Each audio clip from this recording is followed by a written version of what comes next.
1, 2, 3.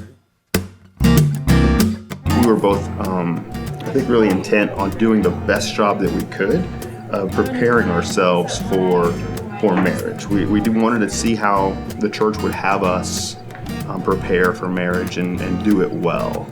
It was a neat bridge to where we were going to go next without having to go ahead and make that step, which would have been, I think, pretty fast at that point. I didn't really know if I wanted to marry him, and I kept asking myself, oh my gosh, if he asked me tonight, what would I say? And not being able to answer that, not being able to know real solidly was really a problem for me. We had both discussed that we're going to be completely open and honest with everything in our lives. That was our choice, and that was what we felt was best for us. And going in, we both said we were very clear that if something gets uncovered here that we don't think is wise for us to be married, we're going to be okay with saying, hey, we're not going to be married. We'll go our separate ways. I'd gone to the class once before and had ended the relationship. I wanted my way. I wanted a future. I wanted this whole thing to be sealed up.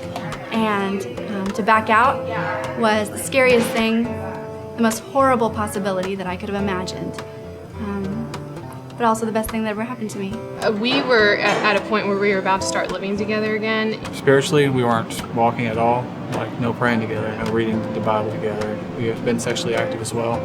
The main fear was just telling the truth, because we weren't perfect and we were just a little bit scared about, opening up. There's some nervousness. Is it going to uncover something in me that could be, something that he doesn't like? Or something that could be a deal breaker, which I didn't think there was anything, but you never know in those kinds of situations. And so, that's right. For the most part, they are struggling the same things we were. Yeah.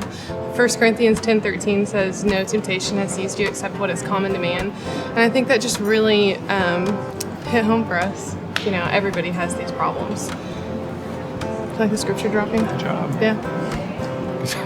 They were going to challenge us to stick to some very specific physical boundaries during the class, and we just looked at each other and thought, man, this is serious business. They're not kidding around about all this. He respected me so much, and so it did create a foundation of him being able to lead our relationship well, which would then give me confidence that he would lead our marriage well. It was not an easy thing to do, but it was a total joy to pursue her with purity and to anticipate our wedding night and to know that no pressure. There you go. For us, we had never set those boundaries. When we decided that we weren't going to sleep together anymore, we didn't go through and say, oh, what does that look like? And so we would just, push and push and push until, mistakes would happen. Yeah. And then we would feel awful and guilty and live in so much shame. And once we knew what we needed to be looking for, what the red flags were, I think we were able to really just know that. And knowing is half the battle. G.I. Joe. You like that? Right? The class with the questions and going home and doing homework every week, that time for us was amazing.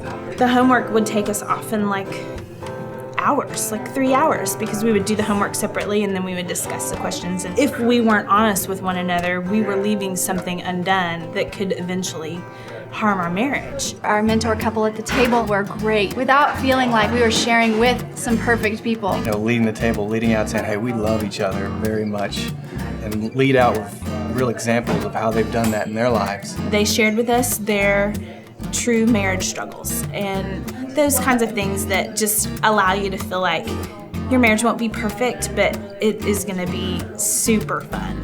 Our relationship went through a complete change. Just being able to understand how to love each other, how to serve each other. People always say the first year is the hardest. I don't know what they're talking about. I don't know what they're talking about either. Yeah. The more you know about one another and the more that you focus on Christ, just the more prepared you're going to be. Here's this guy that I just absolutely adore and I think he's hot.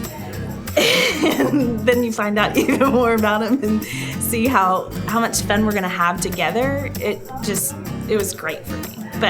And my favorite part was when Scott talked about sex. I'm trying to think of another cliche, but Just do it. just do it. No, just don't do it. Oh.